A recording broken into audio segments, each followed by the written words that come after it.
everyone. My name is Glenda Dawson.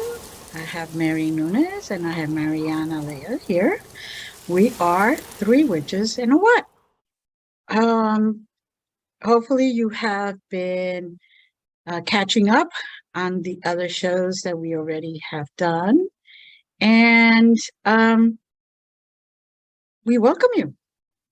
Hope you join us for today and join us for others and give us your feedback. You know, email us, send us messages, find us on Facebook. We're all over the place. Instagram, TikTok, everywhere. So let us know what you think. We really appreciate some feedback and we really love to connect with our audience because we do this for love. We do this for you. We do this for all of us. If one of you heals, we all heal. So welcome again. So how you doing, Mary? I'm doing really well. How about you? Oh, I'm doing fantastic. I was just Halloween shopping the other day, so this weekend. So, I'm all excited now. Yes, Halloween. I think it's got to be our three favorites. Yes. Yeah. Because it's so much fun. It is. Up and celebrate Samhain and all the lore that all that brings, right? Right. I love it. How you doing, Marianna? I'm doing great. I'm about to go and get my long black wig and my witch hat and my cape.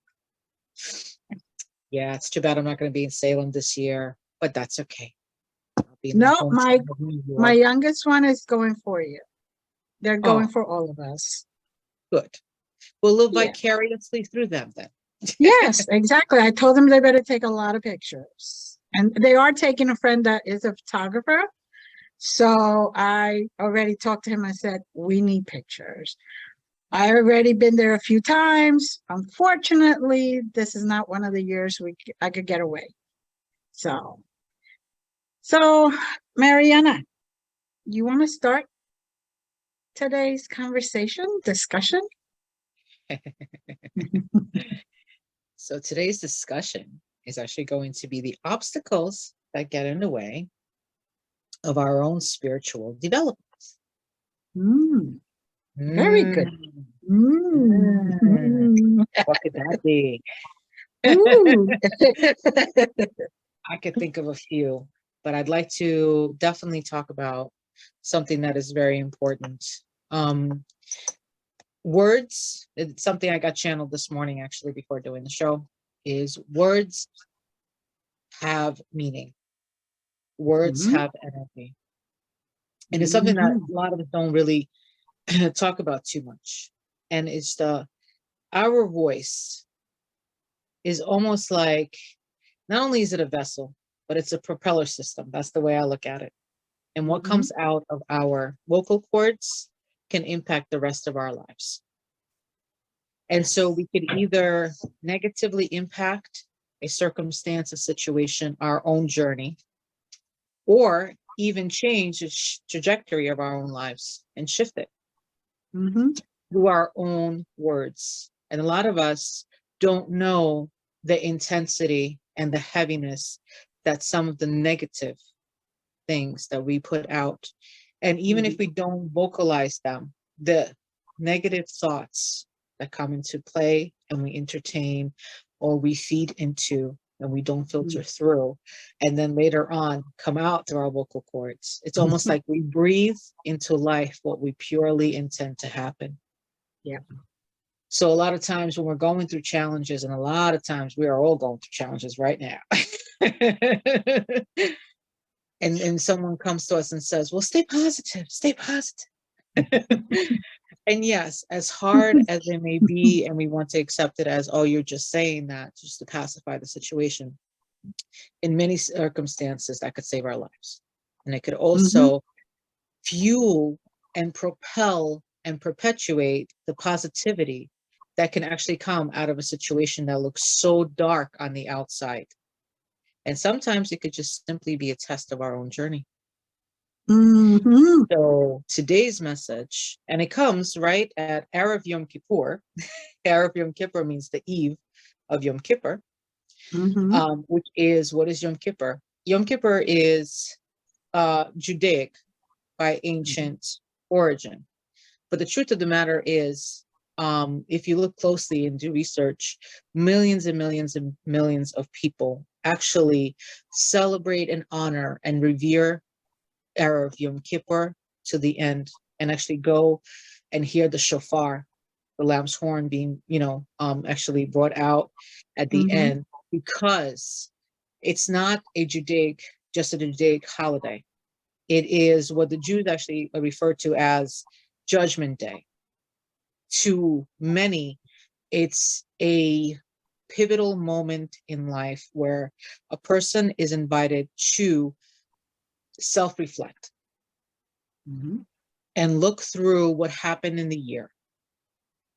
Yom Kippur shouldn't be only one time a year where you reflect upon what you're doing, or you want to give charity. Oh my God, Yom Kippur, I have to do this. For a lot, a lot of people, they go out, they do charity work, they go out and do things, right before the holiday itself, because what the belief is not only the fasting that's important, but how you spend those 24 hours within that judgment day. It's almost like the book of life is opened. In spiritual terms, the Akashic records are all open. Mm-hmm. And so you're invited to self-reflect and see what were your actions. Nothing is really wrong or right, but what were your actions this year? How can you unbind the karmic threads? How can you reel them back? The common misconception is you cut the cords. No, you don't cut the cords, because the cords will always stay. You reel them back to you, reclaiming your power. And Yom Kippur is exactly, in Kabbalah and in spiritual terms, exactly about that. You self-reflect, you self-recapitulate your own soul, your own selves back to the entirety of your being. And so right on Erev Yom Kippur, you kind of see what is the resonance of your soul. What is the resonance that you have been emitting this entire year? What are the thought patterns? What are your words? Mm-hmm. If you're cursing up a storm due to challenges, but then you're going to pray 5 times a day, or then you're going and you're doing the spiritual rituals, that's wonderful. But there's a key component missing. Your words still carry. You can't, balancing, it's a balancing act. And so that's what came to me this Yom Kippur. Every Yom Kippur for me is a lesson. And literally, as Yom Kippur closes, the shofar is the sound is finished, I begin a brand new year. So my new year never starts January 1st. My new year always starts on Yom Kippur night when it ends, because I believe that it's a moment where you start over. It's a clean slate. In Latin, it's called tabula rasa, and everybody's invited to do that. And it's a beautiful opportunity. So today, my biggest message is filter through your emotions, filter through your words. Become the silent observer of yourself. Take yourself kind of out and just see yourself from the outside. See how you behave. See the mirror. See your own mirror. In Kabbalah, there's 7 mirrors, up to 8. Sometimes you have to look through those Kabbalistic mirrors to see what needs to be kind of the shadow work that has to go, and what needs to be cleared, what needs to be worked on. And so let this be your mirror for this year. And so how would you start life over on the clean slate? How would that look like? What would that clean slate look like? Would it still have that negativity aspect, or would you be more positive? Would you make more positive to anyone you come in contact with? What has your journey taught you till now? And most importantly, what is your resonance? What is each word? What is your breath speaking in each moment that you're breathing? And that's my biggest message for today. That is beautiful. My goodness, that is beautiful. Mary. You know, it coincides very well with this year's Hunter's Moon that's coming in on the 9th. Mm-hmm. Because exactly how it is that what you're talking about, then you go into the Hunter's Moon. And what is it? Well, the power of the full Hunter's Moon is to actually release negativity. Yep. So while you're rummaging through yourself and removing and detaching negativity and looking at things in a more positive way, you have this beautiful Hunter's Moon coming in a few days later.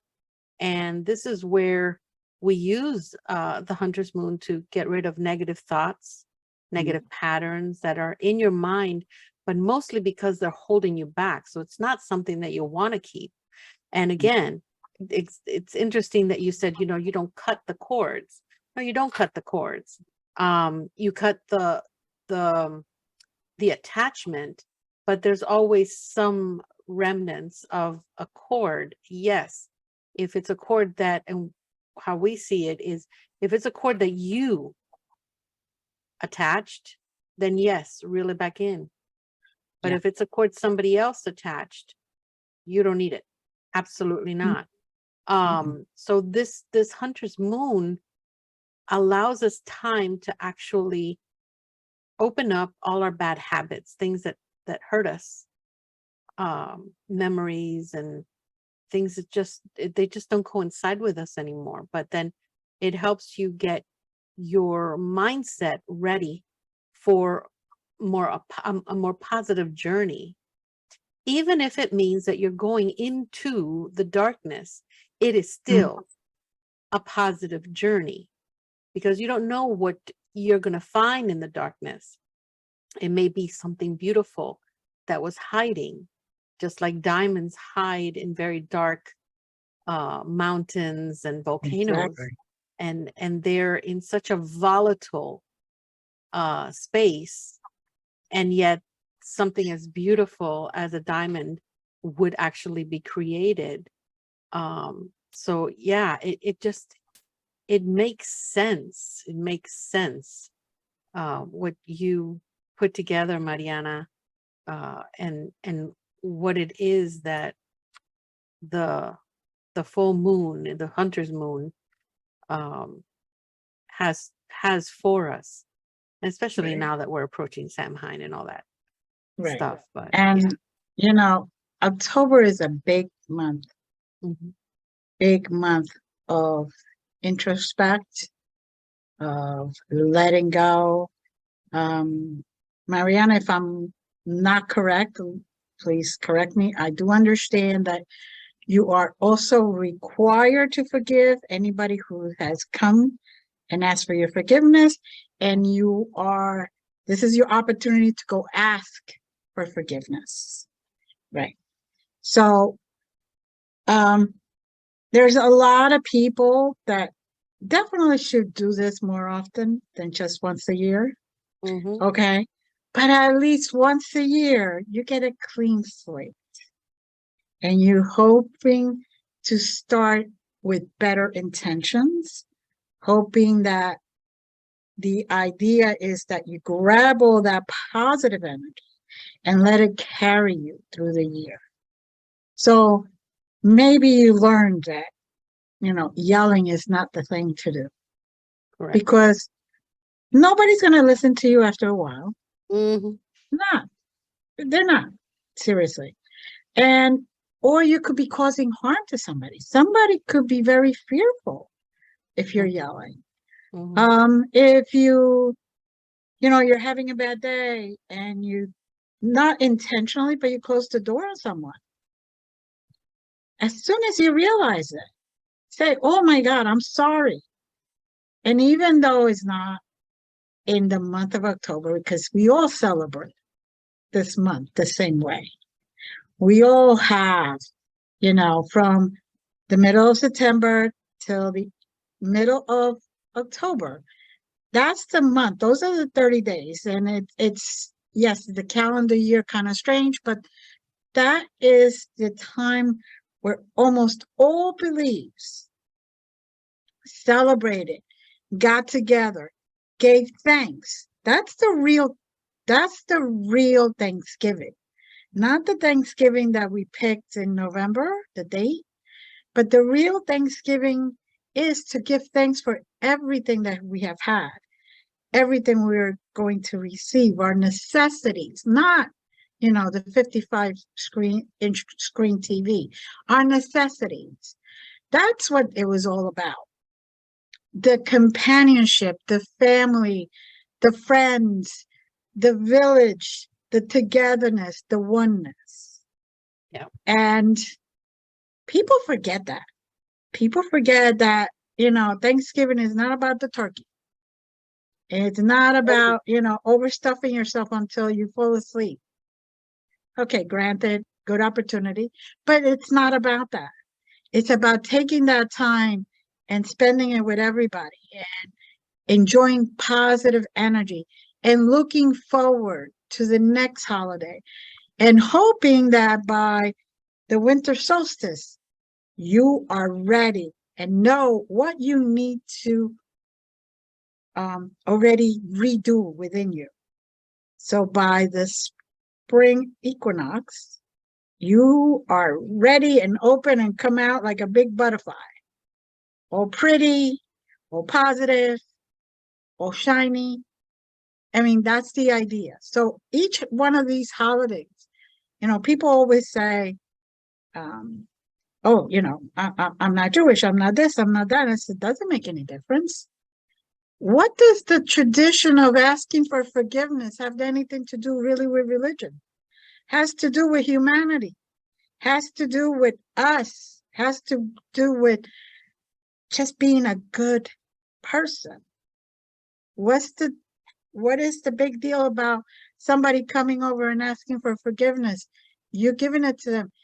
You actually reel in or cut that cord by doing that, because nothing negative lasts if there's positive put into it.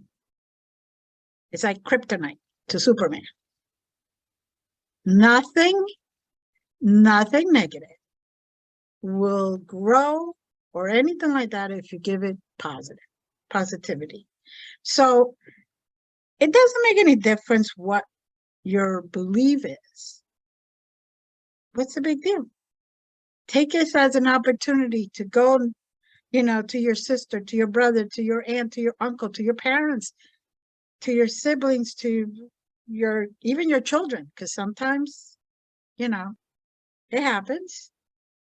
And you should say, hey, for whatever I did, I didn't do it on purpose, but whatever I did that may have caused you harm, I apologize. And I want you to tell me what it is, so in case I don't realize it, so I could change. We sometimes joke around with people, and joking gets sometimes a little out of hand, and we don't realize, or they don't realize that they're hurting us, and we don't realize we're hurting them. So here's to Day of Forgiveness altogether. Plain and simple. No matter what it is. Day of forgiveness, the day of retrospect, the day of learning what you need to really change within you. So you become the true self and the true human you're supposed to be. Or, so we say. As you're in this meat suit right now. In the meat suit. In the meat suit. In the meat suit. So, yes. And, that's one of the things I believe that makes people stop or gives them challenges when they're doing their spirituality, because they put everything in boxes. Yes. Everything in boxes. Okay, no, I won't do that because that is Christian, or I won't do that because that's Jewish or Muslim or this or that. Mm-hmm. No, it's a great tradition with great intention. Yes, it is.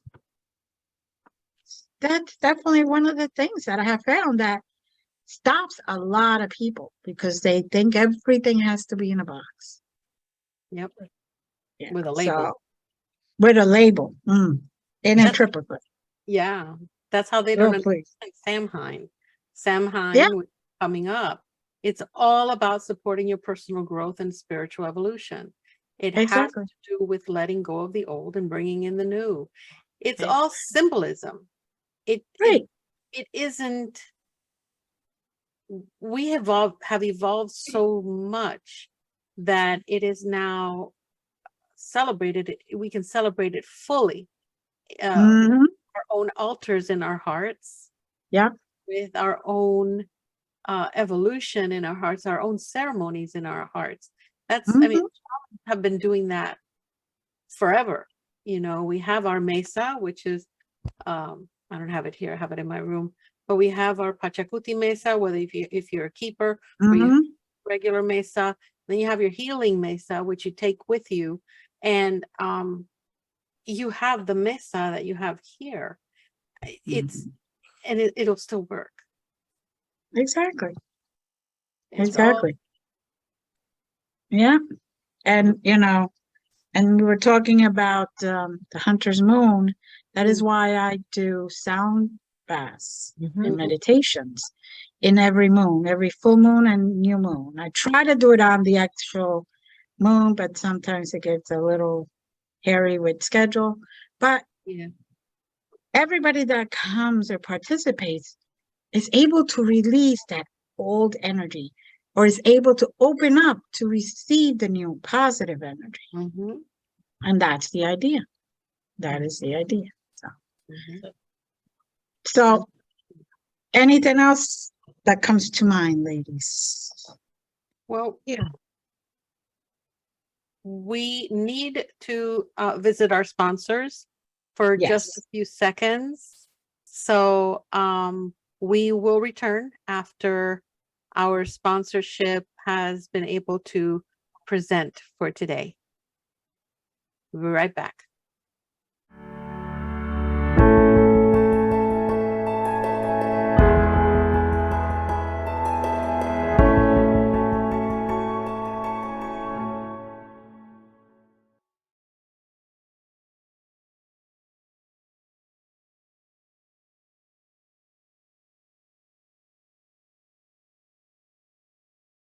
Thank you for joining us back and for listening to our sponsors. I think Marianna is her turn right now. Go ahead, Mama. Bless us with your beauty. Yes. So I just wanted to add, I studied shamanic energy medicine, and one of my mentors and teachers, Vivian, she had actually said to me one time, when she started the class, she said, to add to what Glenda and Mary was saying in regards to forgiveness, she said, how would you classify forgiveness? If you're carrying something from 20 years ago that someone said to you, that someone did to you, Mm-hmm. and you're feeling some type of way in your body, and you're feeling some type of way emotionally, you're going to continue meeting people that are going to self-reflect that back to you until you learn the meaning and the power of forgiveness. So whether it would be through people, through places, through circumstances, or through your own physical ailments, you're going to learn the power of forgiving that. And some Mhm. people, get ailments, and then they look back and they're like, oh my God, 20 years ago, this is what happened. I'm still holding on to that. And she told us even a story of like, she had carried something for a long time. And then finally someone told her, are you going to still carry that poison from 15 years ago? And that's the first thing that she taught us in the first class, was that you want to carry that poison or you want to release that poison. So if you ask for forgiveness towards the person, even though if the person hurts you, it doesn't matter. You ask for their forgiveness in how you reacted, because you can't control someone else's actions. You can control your reaction though. And that's the Mm. difference. And that's where the key point of the poison lies. And what you do is like a follow-up almost to that action and that reaction. That's where that is. So if you allow someone to do something and you don't forgive and you carry on and you choose to carry on that poison, you choose to hold that grudge, you choose to remember that and make that a point of your life for for however long, then you're choosing to carry that poison. So at the end of it, you're just continuing that karmic thread of negativity, when you could simply have the opportunity, you're invited to have the opportunity to turn it into something more positive.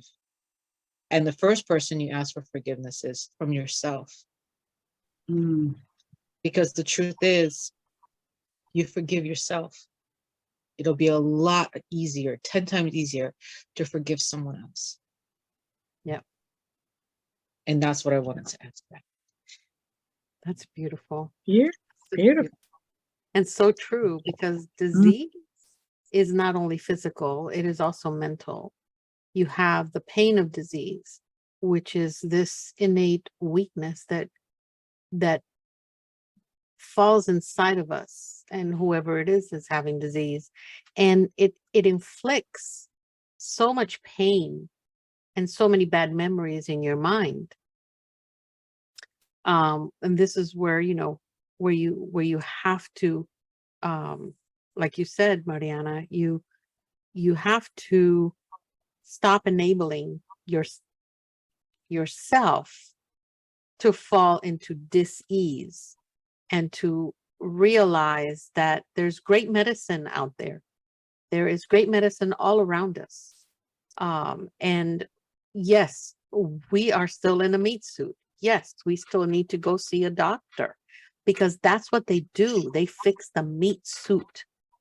But as long as we keep our positive outlook and understand that outside the meat suit, we are perfect, we are healed, that gives us a little more oomph moving forward, as far as moving out of the complexity that we fall into when it comes to obstacles that come into our lives as we're awakening. So yeah, it all falls into the same category. Absolutely, I agree. And another thing, I don't know about you ladies, but I discovered is that one of the stumbling blocks is people's opinion. When we first start in our spiritual path, or we want to come out and really show, we all worry about what other people are saying. This is not their path. This is your path. If it fits and resonates and it makes you feel wonderful and it makes you sane and it makes you feel comforted and loved and like you belong, that's all it matters. It doesn't matter what Harriet, Elizabeth, Janet, Joe, or anybody said. The idea is to continue in your path. Many years, I kept everything quiet, basically. Especially after a couple of things when I was young, and then my mother's like, talk to me only, and in those times you get put away. Anyway, that was another thing. It was like, if you say anything, they're going to think you are crazy. They're going to put you away. So just talk to me about it. So you grow up,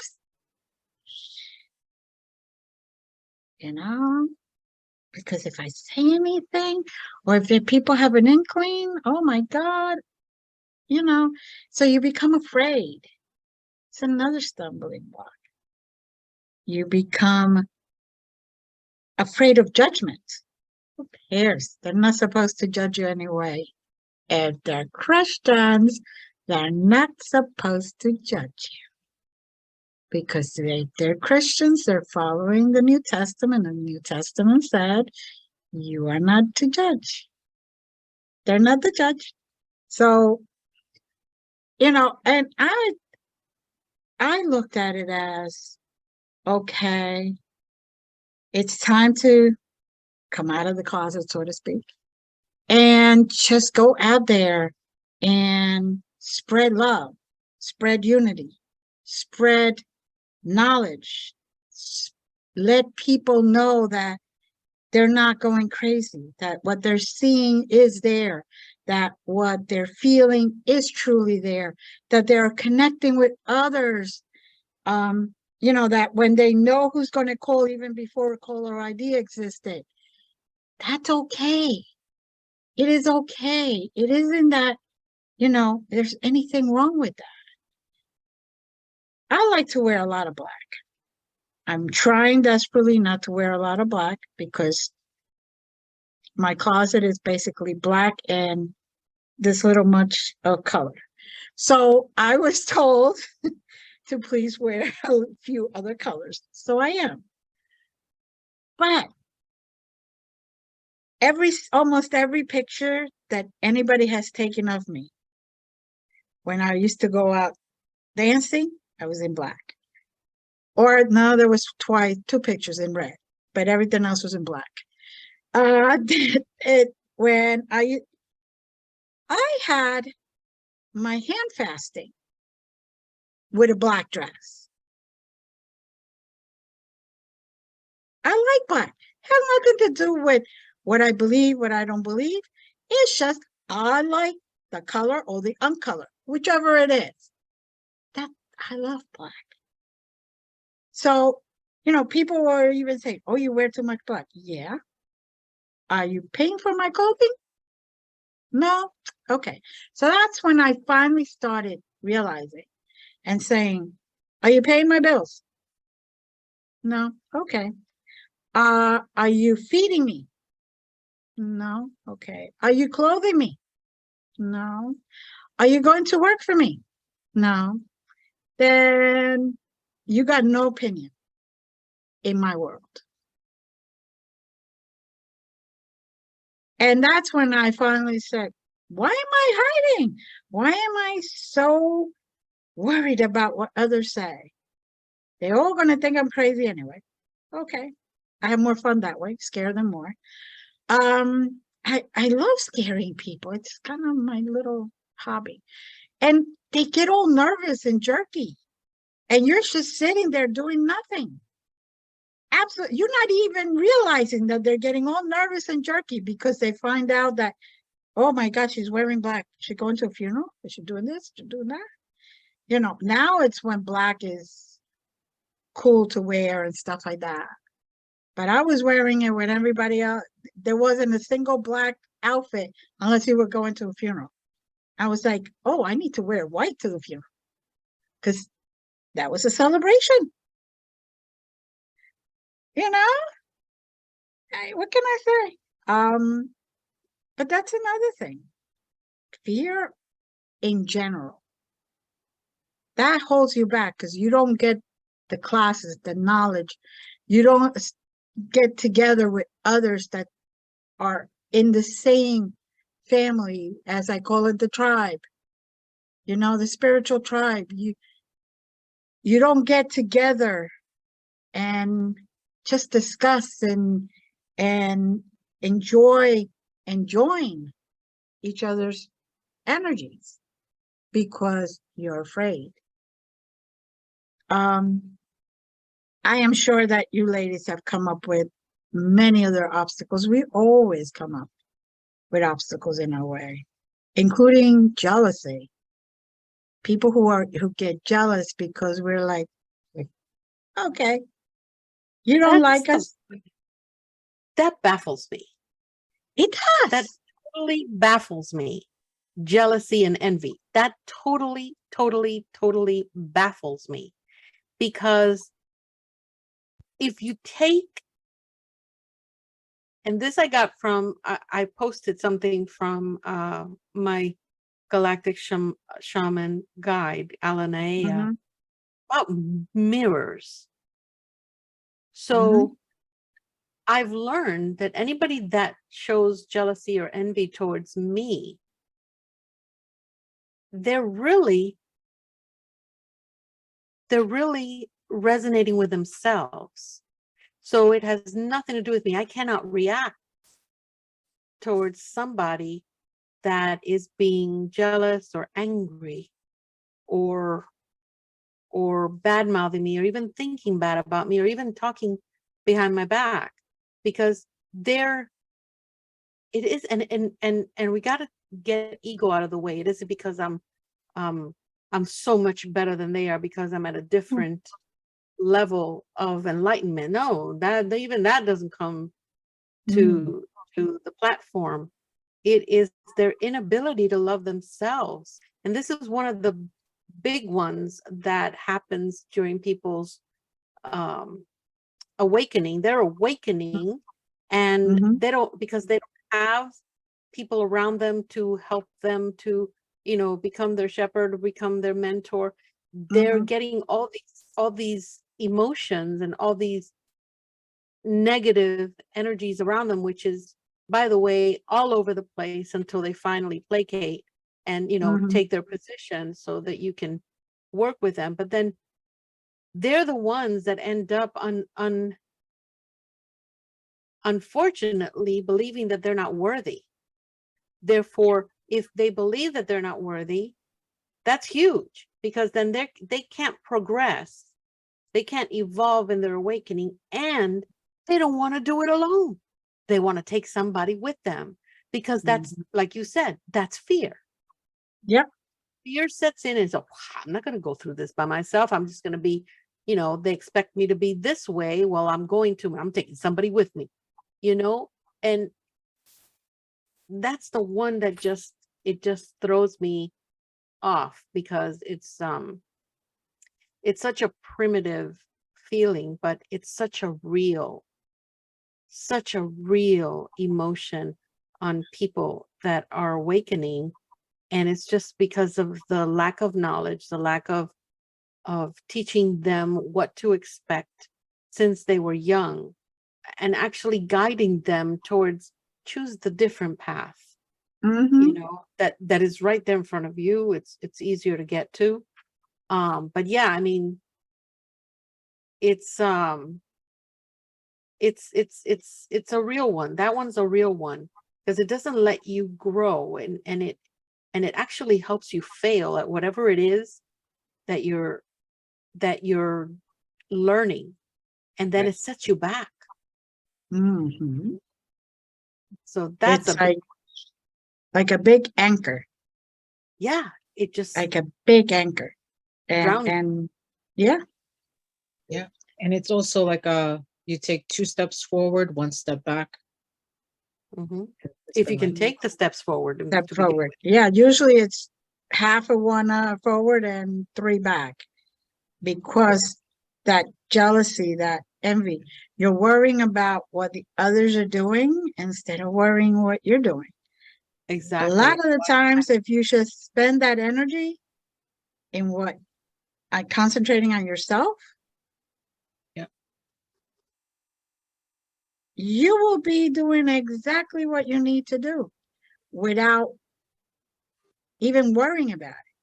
You will just find yourself in a higher place, more open, more spiritual, without letting any of that negative in, and not allowing that negativity to stay there. So yeah. But you have to be open to that. You have to be open to that understanding. And that's what I think most of us, when we start the spiritual journey, we're learning towards how to remember that. We're learning how to remember being in the space of, I am where I am now, where I'm meant to be now. I am growing at my own pace. This is not a competitive race to the finish line. And so I am doing what I need to do for my journey.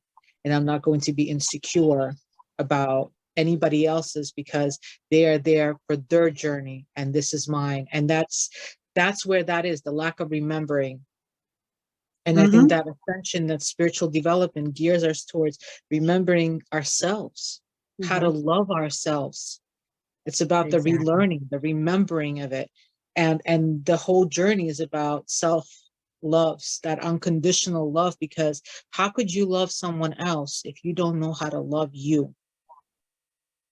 And if we don't remember how to unconditionally love in general, that's where the insecurity comes stemming right out. It's like a rose with thorns. That's the thorn. And the Yeah. jealousy will come because, oh, well, she graduated this. Oh, look at how much she, why does she get to do that? Or why does he get to, he's not better than me. But that's where the ego does have to kind of take a little short trip down the park.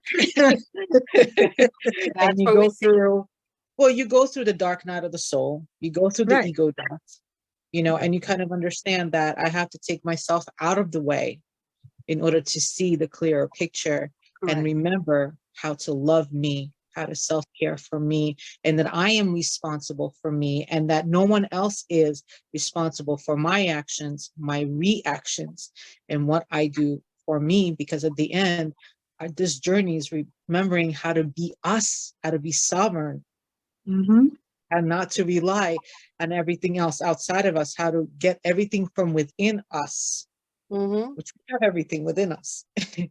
Yeah, And if we truly understood that, right, if we understood that, we are halfway through the journey already. absolutely. Exactly. Yeah, I mean, if we want to, if I can, one of the things that I learned very early on, although society and people in society that want to help or think that they can help through a difficult moment in your spiritual awakening, there's this, they say, oh, well, society doesn't approve of your spirituality. I like to call a BS on that. I really do want to call a BS on that, because it isn't that society doesn't approve of our spirituality. They really couldn't give a fly. They couldn't. They don't really care. They have their own thing that they're going through. However, they are reacting to whatever it is that they see that's around them. So if I were to say, oh, well, I'm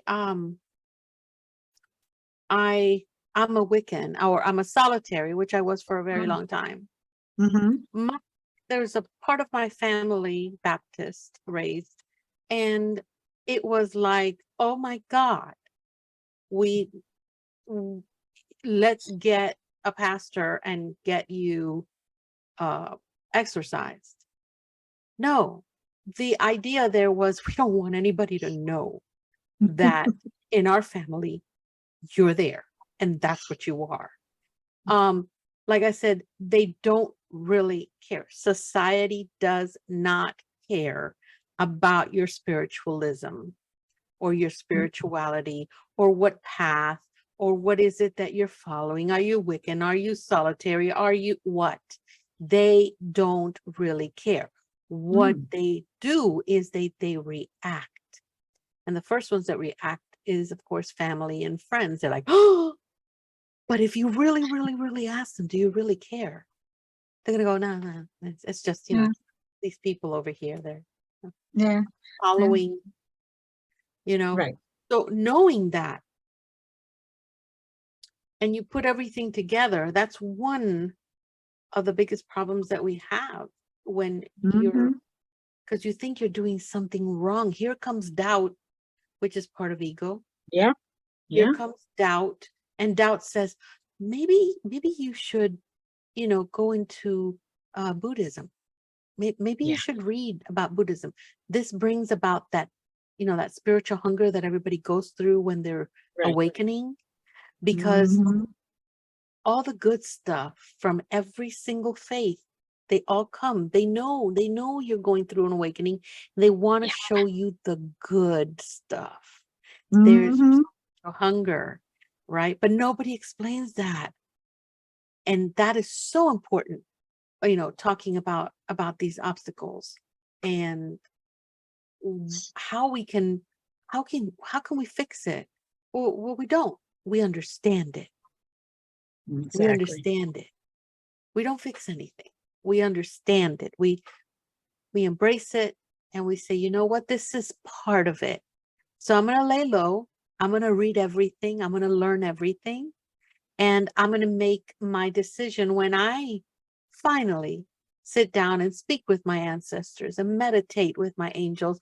And I speak to my spirit guides and I get the guidance that I'm looking for and that I deserve. Mm-hmm. That is when we truly, truly start understanding it. Oh, here we go. But yeah, Mm-hmm. this is a big, a big obstacle Yes. following Yes. Marianna, what she said. Yeah. And it just seems like um, everybody goes through basically the same obstacles, or it seems like to me. Just we go to a different way or a different sequence. That's all. You know? Some of us may put things in boxes, some of us may have fear, some of may we even have had jealousy. We Oh, moved on from that. But in the yes. very beginning, oh wait, I know how to do that. Why did she get all the fame for it? I was hiding in the background. I was like, oh, go ahead. Be the first one out there. Let everybody throw the eggs and tomatoes at you. I'll follow. Yeah, go ahead. You do whatever you got to do. Yeah. I'll stay in the background and then I'll go in slowly. But Yeah. seriously, you guys see me here. I was the quiet one that would hide, would put up my shield so nobody even knew I was there. Because I love to just sit back and observe. Because you learn where everybody is if you just sit there and learn and observe. And that includes yourself. If you're looking at somebody and you're saying, but I can do that. Why do they have all the fame? Or all the fortune? Oh, why did they get to do this? Why did they get mentioned? Why did they go up on the thing? You know what? Why are you not allowing that to happen in your life? Why are you not setting the intentions that I want to be out there so I can help others? So I want to be that lighthouse so others can see me, because that's the only way those that need the help are going to find us. Right? It's all how you look at it. And once you go through all those obstacles, and that doesn't mean that once you're enlightened, you're going to get no more obstacles. On contraire, they're going to then put new, very well thought obstacles in your way, because every once in a while they got to say, oh, let's see, has she really learned that lesson yet? Or is she just skimming over it? Mary and I, we were talking a while back. We both took shamanism, and all of a sudden we know it, and all of a sudden we get hit in the head with it. No, you don't. You got to go back and redo it. Oh my God, you reminded me of that. Yes. Oh my God.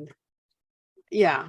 Yes. I thought it was the most sobering thing though. It was great. It was wonderful. I think it was a pivotal point where you realize that, wait a minute, this is where you leave ego behind.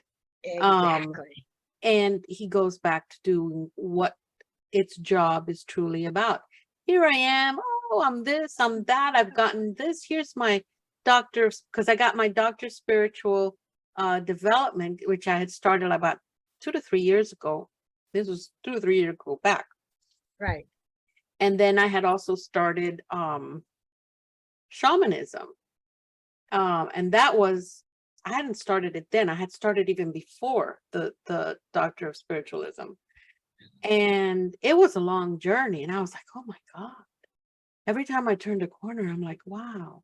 And then just when I thought that I had gotten to a point in my shamanism and I got my doctor's degree, and I'm like, okay, I am going out there. I'm really going to push the shamanism. I'm going to push this. I'm going to push that. All of a sudden, shamanism goes, oh, we're not done with you. Yeah. By the way, everything that you thought you evolved away from, yeah, we do it here in rituals and in ceremony. And I was like, are you kidding me? What do you mean?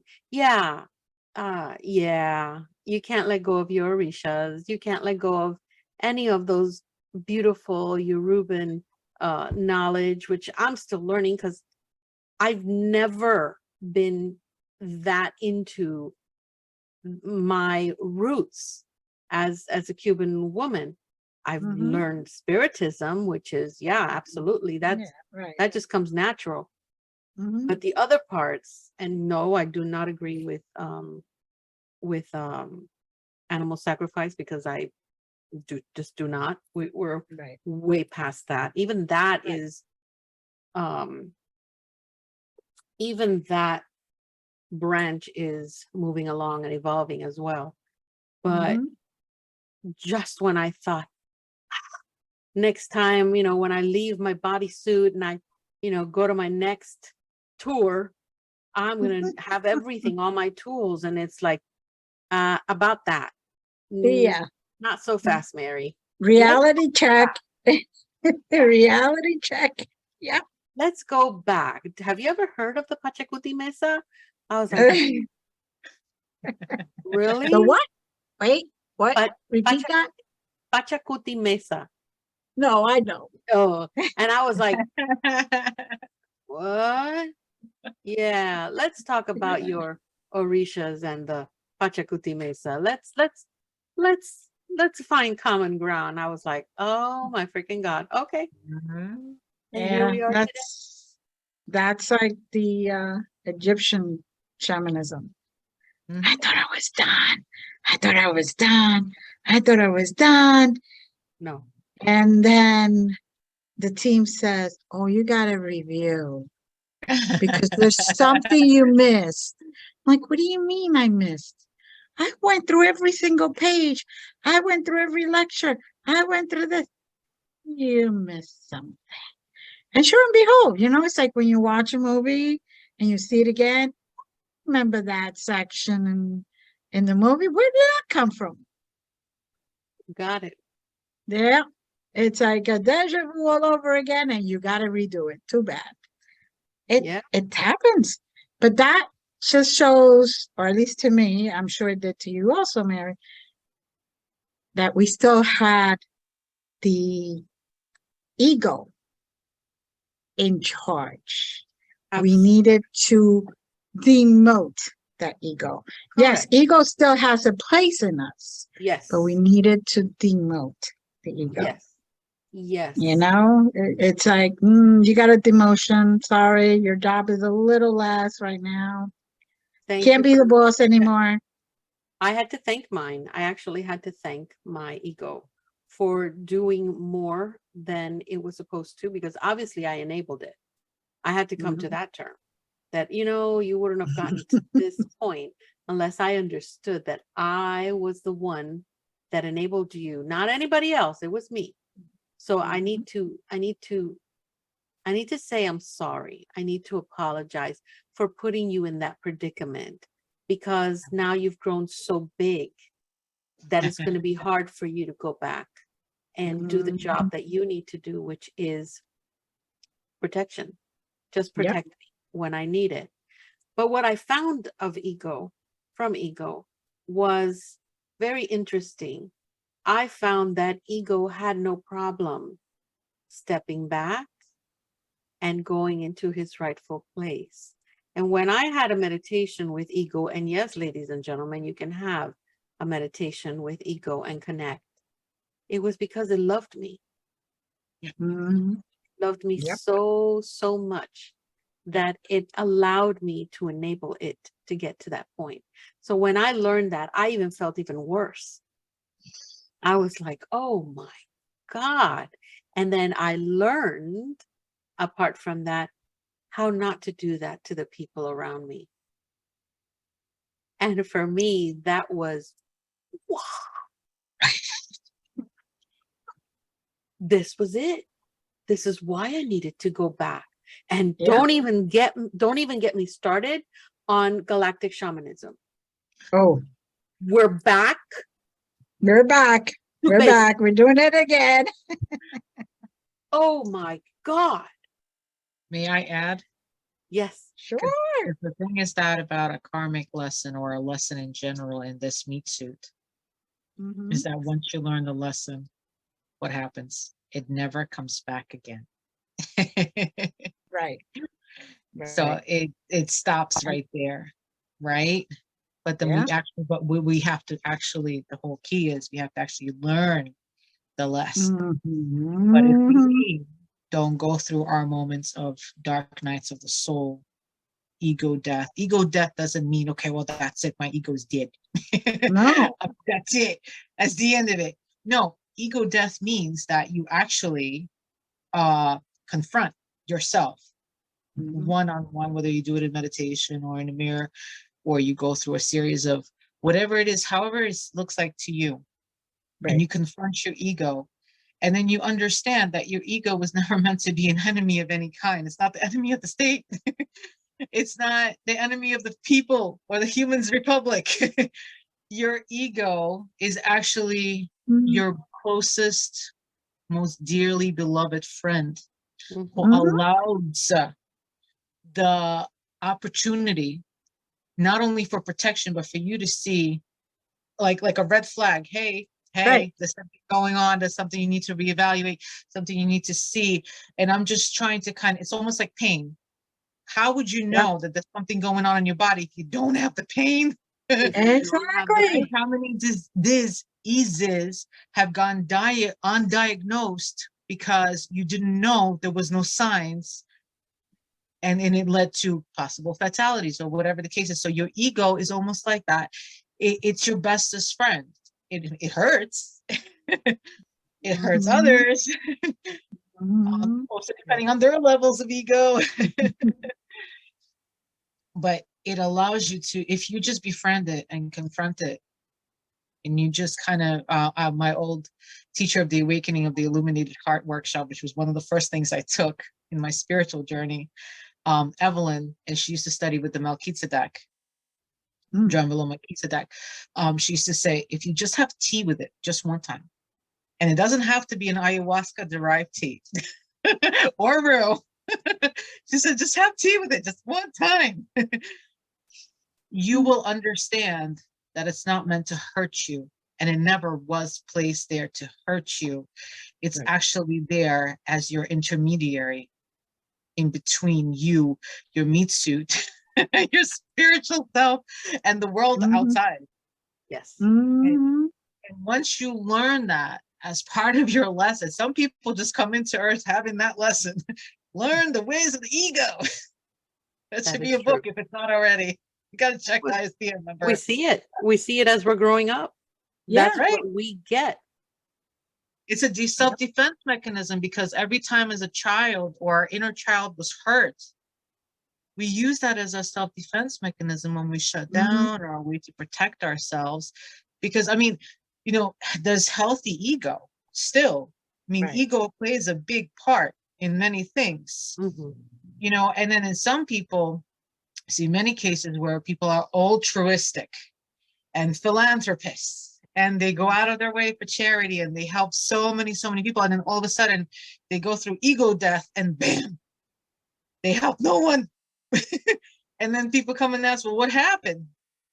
Well, I don't think I was doing it for all the right reasons. I think I was Yeah. doing it because I just wanted to put a check mark, and I wanted to feel like I belong, and I wanted to be in the limelight, and I wanted people to tell me thank you, and I wanted to Right. be seen and acknowledged.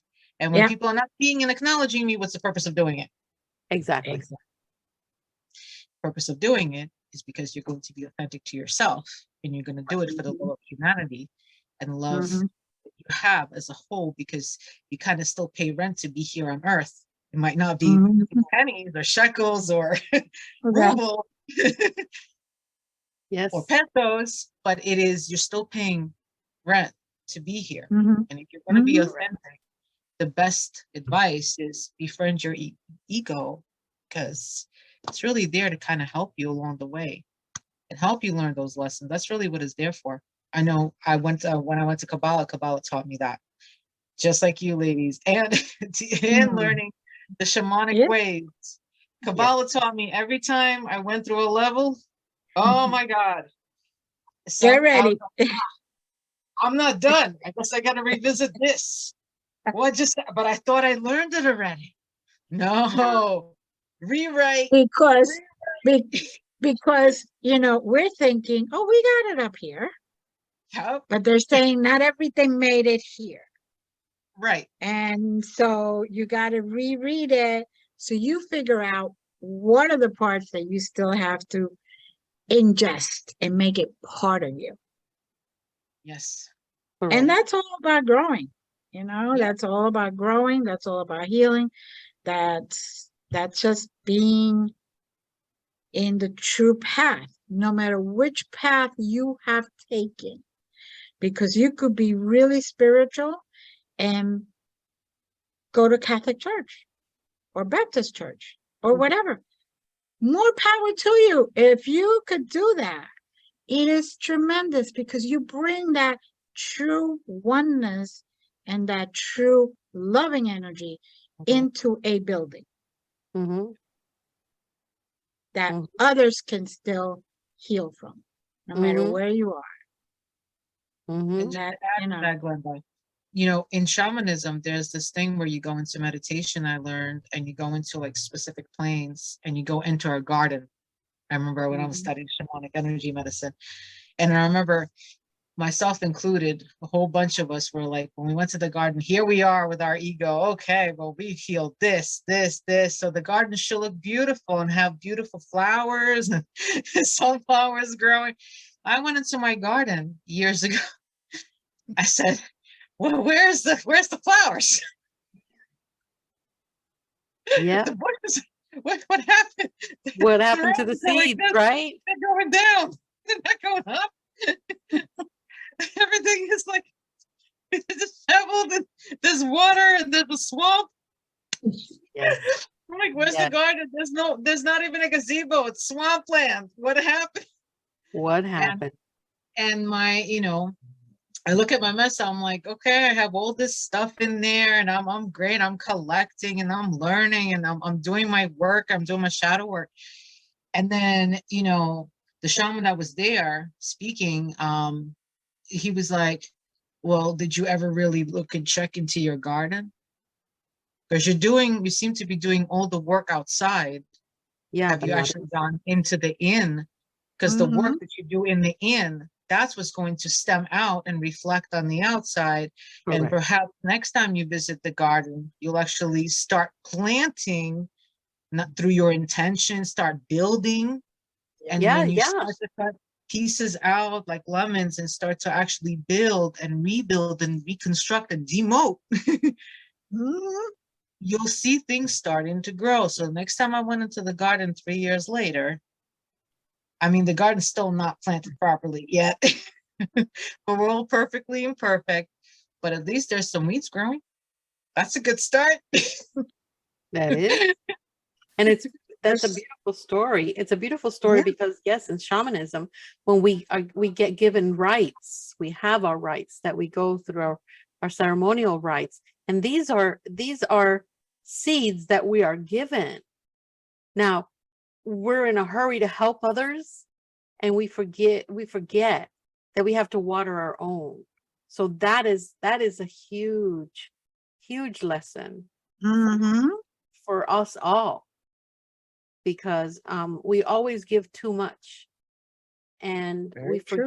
we forget that the lesson here is also to learn how to take care of yourself and how to give yourself.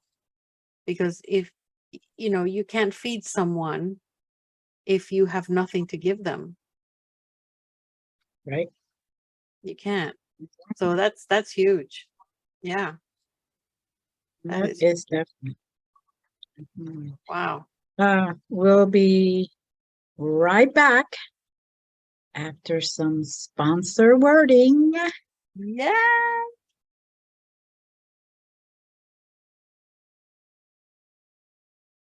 Thank you for joining us back. Here we go. Thank you, Mary. Thank you, Marianna. Thank you to our audience, all of our followers. Please do remember to look us up, follow us, get in touch with us, email us. We love to hear from you. And we do now have to go. Say goodnight, bid you adieu. Namaste. We love you all. Good night, everybody. Thank Good you. Good night. night. Namaste.